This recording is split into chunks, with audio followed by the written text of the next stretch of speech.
किरण और सैफ की शादी को काफ़ी वक्त गुजर जाता है, लेकिन सैफ है कि अपनी हरकतों से बाज आने का नाम ही नहीं ले रहा और फरियाल यानी कि अपनी मोहब्बत से भी मुस्तकिल राब्ते में है। अब सैफ जब गुस्से में आके किरण पे तशद्दुद करता है तो उसकी बहन सारा ये सब देख लेती है। उसे सबसे ज्यादा गुस्सा तो अपने पेरेंट्स पे आता है, जिन लोगों ने जबरदस्ती सैफ की शादी किरण से की। उनसे कहती है कि जब आप लोग जान चुके थे कि सैफ फरियाल से पीछे हटने को तैयार नहीं है, उसके पीछे पागल है, तो आपको सैफ के साथ यूं ज़बरदस्ती नहीं करनी चाहिए थी। आपकी इस हरकत की वजह से अंदाज़ा लगा सकते हैं कि उस बेचारी किरण की ज़िंदगी किस कदर ख़राब होकर रह गई है। जबकि सैफ की माँ को तो सारा की बातें फजूल लगती हैं। उसे समझाती है कि लड़के शुरू में ऐसे पागल होते ही हैं अपनी मोहब्बत के पीछे, लेकिन जैसे ही बच्चा दुनिया में आएगा देख लेना यही सैफ तीर की तरह सीधा हो जाएगा। और किरण को भी सैफ की माँ समझाती है कि ये लड़कियों का काम होता है अपने शौहर को कंट्रोल में रखना। अगर तुम तैयार श्यार रहोगी, सैफ के आगे पीछे फिरोगी,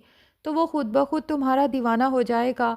यानी गलती तुम्हारी भी है। और सैफ भी सारा इल्ज़ाम किरण पे लगाते हुए कहता है कि मैं कोशिश तो कर रहा हूँ फरियाल को अपने दिल से निकालने की, लेकिन तुम्हें इसमें मेरी मदद करनी चाहिए थी, ना कि तुमने सारे जग में ढंढोरा पीट दिया। मैं खुद भी यही चाहता हूँ कि फरियाल और मेरे दरमियान में जो भी रिश्ता है वो सब ख़त्म हो जाए, लेकिन तुम ऐसी हरकत कर देती हो कि मुझे शदीद गुस्सा आ जाता है। तुम्हें थोड़ा सब्र से काम लेना चाहिए, मुझे कुछ वक्त देना चाहिए। लेकिन इस दफ़ा किरण भी खामोश रहने वालों में से नहीं है, बल्कि सैफ को साफ सुना देती है कि हमारी शादी को 2 माह हो चुके हैं और 2 माह से मुसलसल मैं आपके झूठ बर्दाश्त कर रही हूँ। पहले ये एफए आपका मेल फ्रेंड था जिसका नाम आपने फैसल बताया था। फिर आपकी कोई क्लास फेलो निकल आई जो आपके पीछे पागल है, लेकिन आप उससे जान छुड़ाना चाहते हैं। और अब जाके ये पता चल रहा है कि आप दोनों का अफेयर था और आप दोनों अभी तक एक दूसरे से राब्ते में हैं। किरण कहती है कि ना तो अब मैं चुप रहूंगी और ना ही ये सब बर्दाश्त करूंगी। सैफ तो किरण पर ही दबाव डालेगा और सैफ की माँ भी किरण को ही समझाने की, चुप करवाने की कोशिश करेगी कि बच्चा होने तक इंतज़ार कर लो। लेकिन असल तबाही तो इस फरियाल की तरफ से आने वाली है, क्योंकि फरियाल को तो सैफ ने यही कहा था कि बेशक मेरे पेरेंट्स ने ज़बरदस्ती मेरी शादी करवा दी है किरण से, लेकिन मैंने अभी तक उसे बीवी के तौर पे कबूल नहीं किया। अब जब फरियाल को ये पता चला है कि किरण प्रेग्नेंट है और सैफ के बच्चे की माँ बनने वाली है, तो वो तो चीज़ें उठा के तोड़ फोड़ करती है, खूब चीखती चिल्लाती है कि सैफ मेरे साथ इतना बड़ा धोखा आखिर कैसे कर सकता है। सैफ इतने आराम से मेरी ज़िंदगी बर्बाद करके खुद अपनी ज़िंदगी आबाद नहीं कर सकता। फरियाल भी फैसला कर लेती है। अब फरियाल को इतना तो पता है कि सैफ उसकी नाराज़गी या उसकी तकलीफ़ बर्दाश्त नहीं कर सकता, इसीलिए सैफ की तवज्जो हासिल करने के लिए अपने हाथ को ज़ख्मी कर लेती है और फिर पिक्चर बना के सैफ को भेजती है कि देखो मैं अपना क्या हाल कर रही हूँ और इससे बढ़ के करने वाली हूँ। सैफ से तो बर्दाश्त ही नहीं होता, फ़ौरन तड़पता हुआ फरियाल के पास पहुँच जाता है और फिर फरियाल को भी गुस्से में बातें सुनाता है कि तुम थोड़ा सा सब्र से काम नहीं ले सकती। जब मैंने तुम्हें कहा है कि मैं तुम्हें अपनी ज़िंदगी में शामिल करूँगा तो मैं अपना वादा पूरा करूँगा, लेकिन तुम्हारा ये रवैया और ये टेम्परामेंट मेरा दिमाग भी ख़राब करके रख देता है। तो फरियाल सैफ से कहती है कि तुमने मेरे लिए किया ही क्या है, उस किरण से शादी करके उसके साथ हंसी खुशी ज़िंदगी गुजार रहे हो। तुमने अपने पेरेंट्स के सामने मेरे लिए स्टैंड तक नहीं लिया, जिस पे सैफ उसे बताता है कि मैंने तो आखिरी दिन तक, आखिरी लम्हे तक अपने माँ बाप से चीख चीख के कहा था कि मैं किरण से नहीं फरियाल से शादी करना चाहता हूँ, लेकिन मेरे माँ बाप मान ही नहीं रहे थे, तो मैं आखिर क्या करता।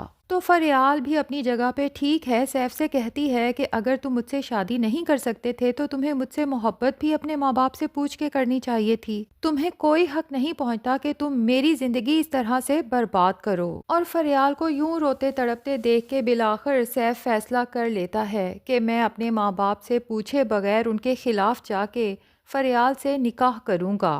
फरियाल तो जब सैफ का ये फैसला सुनती है उसे यकीन ही नहीं आता कि सैफ सच कह रहा है। उसे हैरत से बस तकती रह जाती है। सैफ सोचता है कि अगर मैं फरियाल से चोरी छुपे निकाह कर लेता हूँ और उधर किरण से भी इखलाक से पेश आता हूँ, उसे यही यकीन दिलाता हूँ कि मेरे और फरियाल में जो कुछ था सब ख़त्म हो चुका है, तो मैं अपने माँ बाप के पैसे पे ऐश भी कर सकता हूँ और उधर घर में वो किरण होगी, जबकि यहाँ मैं फरियाल के साथ अपनी ज़िंदगी भी इंजॉय करता रहूँगा। क्योंकि सैफ को इतना तो पता है कि अगर वो अपने पेरेंट्स को बता देता है कि उसने फरियाल से निकाह कर लिया है, तो उसका फ़ादर ना सिर्फ उसे घर से निकाल सकता है, बल्कि सैफ़ की जॉब भी तो उसके फ़ादर की सिफारिश से ही लगी है। सैफ़ को उस जॉब से भी हाथ धोना पड़ेगा, उसके बाद उसके लिए फ़रियाल का और अपना ख़र्च उठाना बहुत मुश्किल हो जाएगा। अब घर पे सैफ़ किरण से बात करना बंद कर देगा, ना तो उसके साथ बदतमीज़ी करेगा और ना ही मोहब्बत से पेश आएगा। किरण की ज़िंदगी तो घुट-घुट के गुज़रने लगेगी और उसे समझ नहीं आएगी कि मैं किसके साथ अपनी बात शेयर करूं, क्योंकि कबीर मामू भी इस दौरान में वापस चले जाएंगे और वैसे भी कबीर मामू की सुनता ही कौन है। वो जब भी किरण के लिए बोलने लगते हैं तो किरण के फादर सज्जाद अहमद एडवोकेट साहब उसकी अच्छी खासी बेइज्जती कर देते हैं कि तुम्हारा शादी के मामले में तजर्बा ही कितना है, लड़कियों को ही कंप्रोमाइज़ करना पड़ता है और लड़कों की तो आदतें होती हैं, शुरू शुरू में उनके मुआशके होते हैं, लेकिन जैसे जैसे बच्चे होते हैं और फिर बच्चे बड़े होते जाते हैं तो सब मर्द तीर की तरह सीधे हो जाते हैं। लेकिन कबीर को सज्जाद की ये लॉजिक बिल्कुल पसंद नहीं आती। वो पहले अपनी बहन को भी इस आदमी के साथ घुट घुट के ज़िंदगी गुजारते हुए देख चुका है। अपनी बहन का गम तो वो किसी तरह से बर्दाश्त कर गया था, लेकिन किरण से चूंकि वो बहुत प्यार करता है और किरण को यूं घुट घुट के जीता हुआ नहीं देख सकता। और कबीर को ये भी पता चल गया है कि मुईज़ हसन जो किरण का क्लास फेलो था, वो किरण को बेतहाशा चाहता है। और उधर मुईज़ हसन का ये हाल है कि किरण की शादी के बाद जैसे वो तो मजनू बन के रह जाता है, क्योंकि वो तो यही सोच रहा था कि स्टडीज़ से फ्री होके जब मैं कोई अच्छी जॉब करूँगा तो किरण को बाकायदा प्रपोज़ करूँगा। वो उन लड़कों में से नहीं है जो लड़कियों के साथ अफेयर्स चला के उनकी ज़िंदगियाँ ख़राब करते हैं। लेकिन जब अचानक किरण की शादी का पता चला तो मुईज़ के लिए ये गम बर्दाश्त करना बहुत मुश्किल हो चुका था। और किरण इतनी नादान है कि वो मुईज़ की मोहब्बत भरी निगाहों को पहले कभी समझ ही नहीं पाई। उसे भी मुईज़ की मोहब्बत का तब पता चलता है जब उसके मामू मुईज़ की आंखों में किरण के लिए मोहब्बत देखते हैं और उसे रियलाइज़ करवाते हैं कि ये लड़का तुम्हें बेहद चाहता है। और मामू को तो मुईज़ हसन वैसे भी किरण के लिए हर तरह से सूटेबल लगा है। तो नाज़रीन, लगता तो यही है कि फ़रियाल की सैफ़ से जब शादी हो जाएगी उसके बाद फ़रियाल अपने असल रंग दिखाएगी, जो सैफ़ के पेरेंट्स को तो बहुत पहले नज़र आ चुके थे।